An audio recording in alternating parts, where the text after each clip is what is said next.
Hey everyone, this is Pete, and today I'd like to talk about Journey to the Planets, a 1982 game for Atari 8-bit, developed by Jack Verson of JV Software, and subsequently republished by Roklan Software.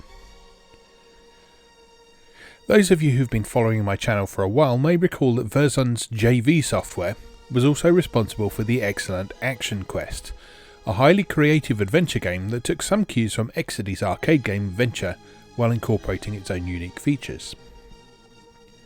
This too was later republished by Roklan Software in a package that combined the original game with its sequel Ghost Encounters to create a single, expanded game known as Castle Hassle.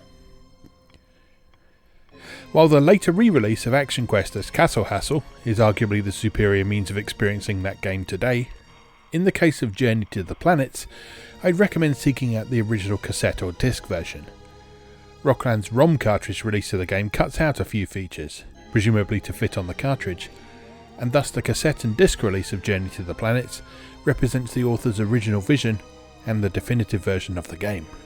And there's an argument to be made that this is particularly relevant in the case of Journey to the Planets, because what we actually have here is a very early example of what could quite reasonably be described as an art game.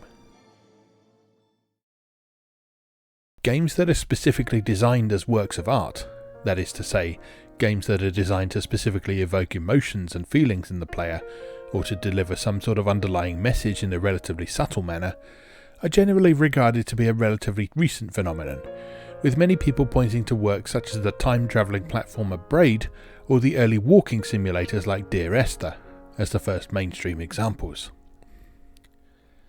But the idea of games that evoke a particular feeling in the player has been around much longer than that.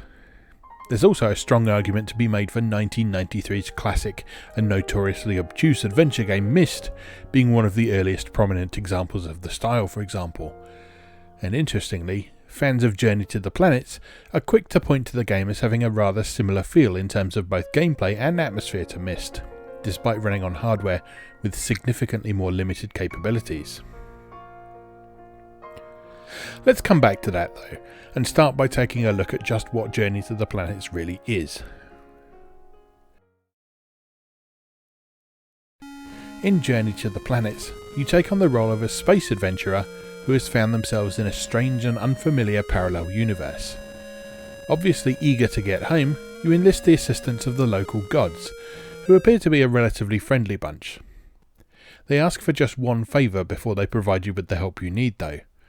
7 treasures are scattered throughout the cosmos, and you must retrieve them all.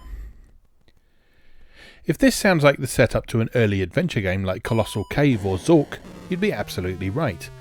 Early adventure games did indeed focus almost exclusively on the acquisition of treasures and the stashing thereof back in a safe location. And while Journey to the Planets might not look much like an old-school text-based adventure game, it certainly has a lot in common with them in terms of overall design, structure and gameplay elements. In fact, on the game's original release, Verson marketed the game as an intriguing combination of space, arcade and adventure games, and noted that it was designed to exercise your puzzle-solving intellect with arcade action thrown in to enhance the excitement. He was also keen to note that while the game rewarded speedy players with higher scores, there was no overall time limit on the experience, unlike some of the games from which Journey to the Planets undoubtedly drew inspiration. Upon starting Journey to the Planets, you're initially presented with your adoptive home planet, where the gods reside. From here, you can restore your energy, though you will lose a small number of points from your score every time you do this, and you'll also find the first of many useful items you'll need to solve the quest ahead of you: a gun. Despite a gun being the first thing you find in Journey to the Planets, this is not a game where might makes right. In fact, it's much more common to use the gun as a means of solving puzzles and defeating enemies, though there are a couple of sequences where you'll be fighting for your life.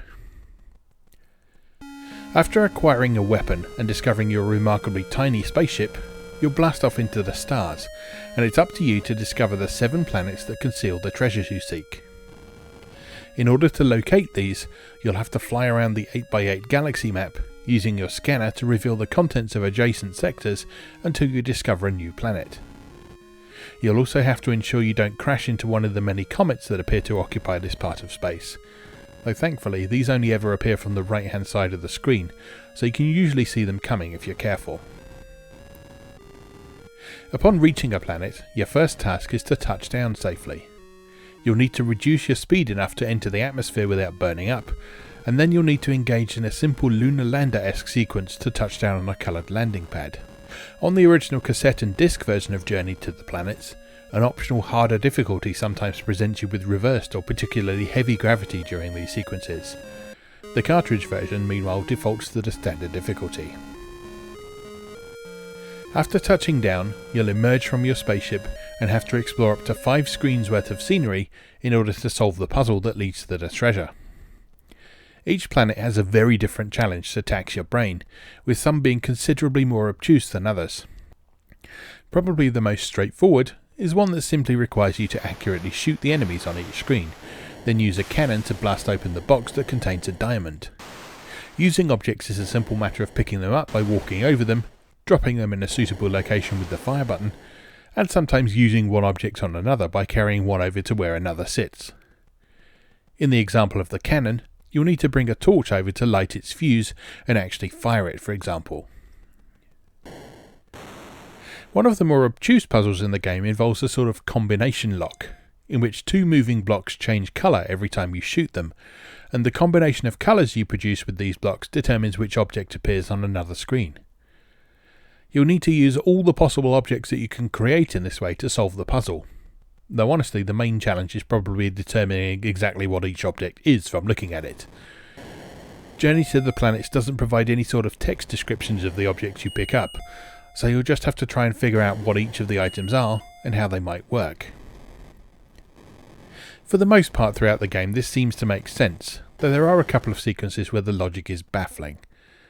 Why can't you catch a key that falls from the sky to unlock its corresponding strongbox unless you're holding a glowing rod, for example?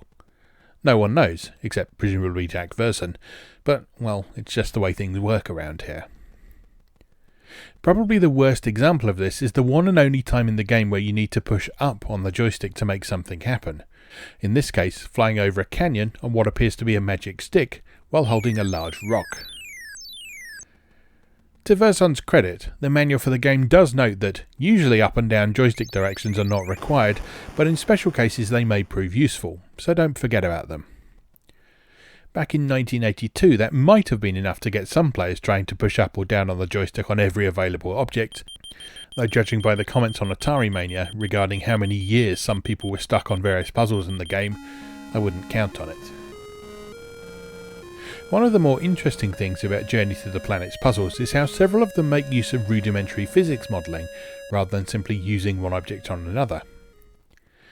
One particularly memorable example sees you defeating aliens with bowling balls that you roll down a hill, for example, while another sees you effectively playing pachinko with the treasure you're trying to acquire, having acquired the balls to do so through a bit of physical manipulation of the environment on another screen, of course. There's a lot of creativity and ambition that clearly went into Journey to the Planets, and while it does have its frustrating aspects when viewed through a modern lens, one can't really fault the game for trying its best within the limitations of both the technology and the art of game design as it existed in 1982. So what of that art game aspect? Well, throughout Journey to the Planets there's an almost palpable feeling of loneliness and melancholy. For all the silly and sometimes cartoonish happenings that occur on the various planets you visit, you know that your main goal is simply to get home, and as you get closer to accomplishing that objective, things start to feel more and more desperate. This feeling really comes to a head in the game's finale sequence, where you've returned all the treasures to the gods and you're preparing for them to send you home.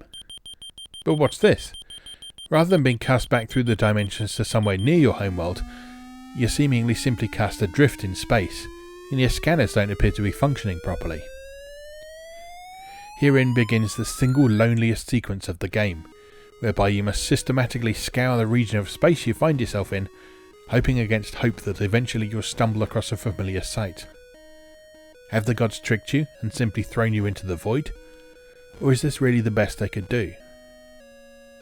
Initially, you'll feel completely lost, and perhaps angry. Nothing seems to have any effect, until you come to realise that it is possible to get your bearings by spotting the point at which you start wrapping around the screen instead of moving to a new one. That means you've reached one edge of the overall universe, and from there you can calculate where you are. You'll feel genuine elation when you finally see the distinctive blue shape of your home planet, though if you're playing the original cassette or disc version, there's one final puzzle to deal with. Upon attempting to enter the planet's atmosphere, it just vanishes. How could this be? And where is it gone? That's a logic puzzle you'll have to figure out for yourself, and your dwindling energy supplies, no longer replenishable, really add to the tension during this sequence.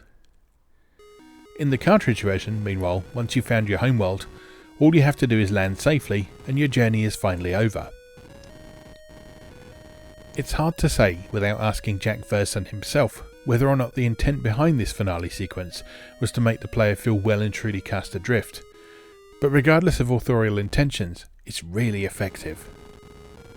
After the rest of the game unfolding with a clear sense of progression, you're faced with a somewhat freeform challenge, and it's frightening. You're so close to the completion of your mission, and yet so far. Forsaken by the ones you trusted to save you from your predicament, seemingly betrayed after having earned their trust by doing their bidding. I guess it just goes to show that if you ever find yourself lost in space, you should probably think very carefully before making any deals with mysterious gods, no matter how friendly they might seem upon first meeting them. And on that cheery note, it just remains for me to say, as always, thank you very much for watching, and I'll see you again next time.